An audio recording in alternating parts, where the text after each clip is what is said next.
Guys, Nick Bosco, and today I'm going to be sitting down and chatting with Aaron Jeffery. He just won the CFFC middleweight title, and I'm going to be talking to him a little bit about that win, his training, how he got into MMA, and what's next for him going down in the future. So I hope you guys enjoy it, and as always, please subscribe to my channel and like the video, and you guys can follow me on Twitter. So I really appreciate it. Thanks, guys. Great. Thanks so much for coming on here and joining with me. Of course. And congrats on the big win. Thank you very much. What does this CFC title mean to you? It's huge. It's one of the bigger promotions outside of the UFC. Like just to fight for them alone is big. So to have like a main event title fight is huge. I think there's a lot of eyes on it. And hopefully the UFC is watching it too, and maybe I'll get a call. Yeah. I mean, a lot of guys from that promotion get called up to the UFC. Is that one of the reasons why you chose that? For sure. Like between them and LFA, whoever was going to give me the offer, we wanted to take those fights. I think like that's the point that I'm at in my career. It's got to be one of these bigger promotions. So yeah, it was a good fight. Yeah. Is going to the UFC like the ultimate goal for you?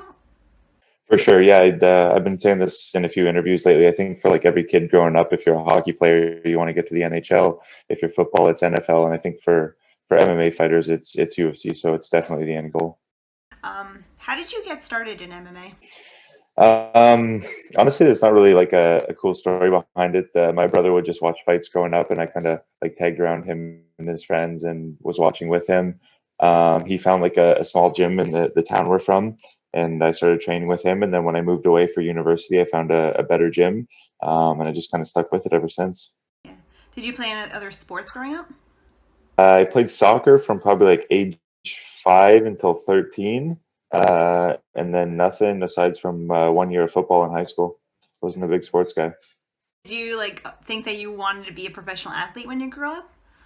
Never considered it. Like I went to school for medical sciences, and I figured I would go into medicine or like something in healthcare. So this is quite opposite from what I was thinking. Do you have another job that you do besides fighting, or do you just fight full time? So I own a nutrition consulting business, and I have my own clients, kind of like freelance stuff, and it's all remote work, so it goes pretty well. Hmm. And you're in Canada, right? Yes, near Toronto. Are you still able to go to the gym regularly, or are things closed down? Um, I don't know exactly what the rules are right now. I think gyms just recently opened back up. I want to say the capacity is like 10 people in the gym. There's no contact. It's supposed to be wearing masks. Yeah, I think martial arts is still technically considered illegal right now. Did you have to change up your training at all because like maybe you couldn't get in the gym? Did you do more stuff outside the gym, cardio or anything like that? Um, we had to change up the training in the sense that we had to keep everything very under the radar. Like we had to pretty much close off our practices to anyone that wasn't a pro fighter. We kind of changed up the timing. So not so much for me, but I know a lot of guys aren't as fortunate to still be able to continue to train full time.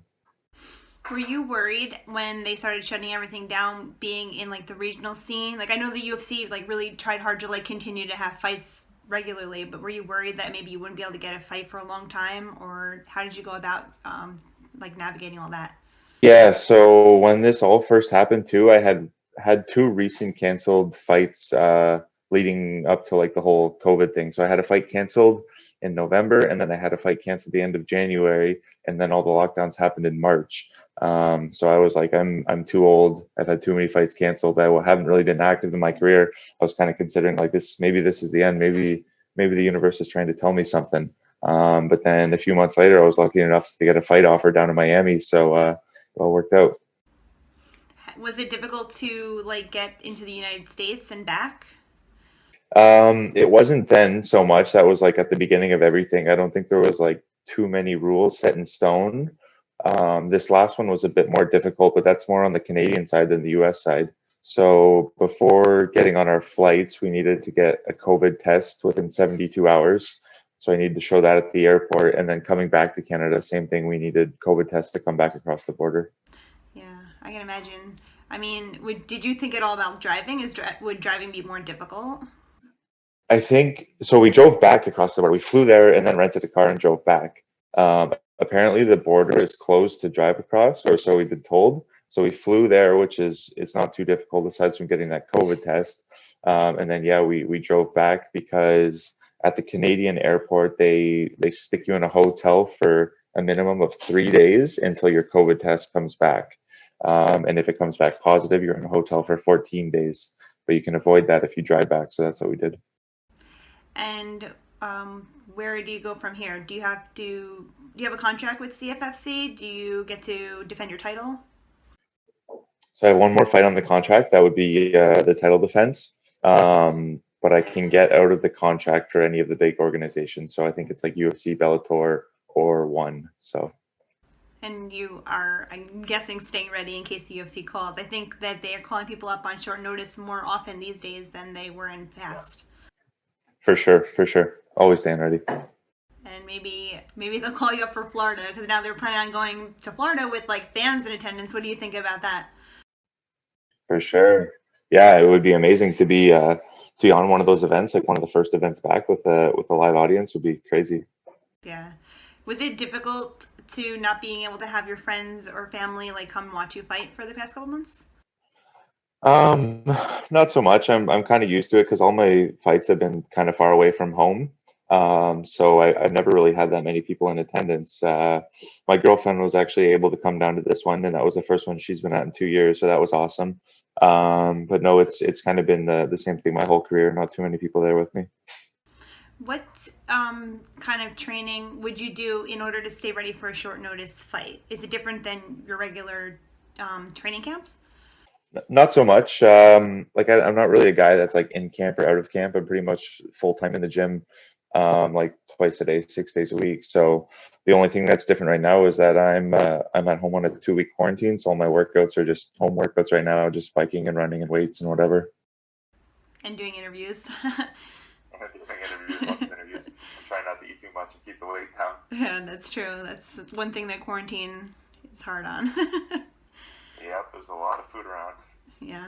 Well, I mean, I don't know what the weather is by you, but I'm guessing cold. I'm in New York and it's freezing today, but hopefully it'll be getting Yeah, warm and you can like go out for runs and stuff. yeah, it's cold today. Yeah, we had a couple warm days this week, and now it's cold again today. At least the sun's out though, which is nice. What would be like the ultimate like 5-year plan for you going, you know, next maybe defend your title and then what? Honestly, I'd say like UFC for the next fight would be ideal, and then fighting 2, 3, 4 times a year for 5 years and making some decent money and making a name for myself. Yeah, that's the dream. Do you feel pressure as like a fighter who's trying to get into the UFC to, like you said, make a name for yourself, like now, like do through social media or kind of like have like a, a gimmick type thing? Yeah, yeah, I think so.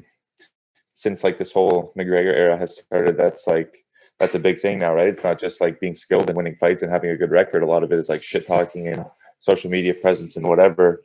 And funny enough, now I guess I have a gimmick with mullet that people have been kind of latching on to. So I guess I found my niche.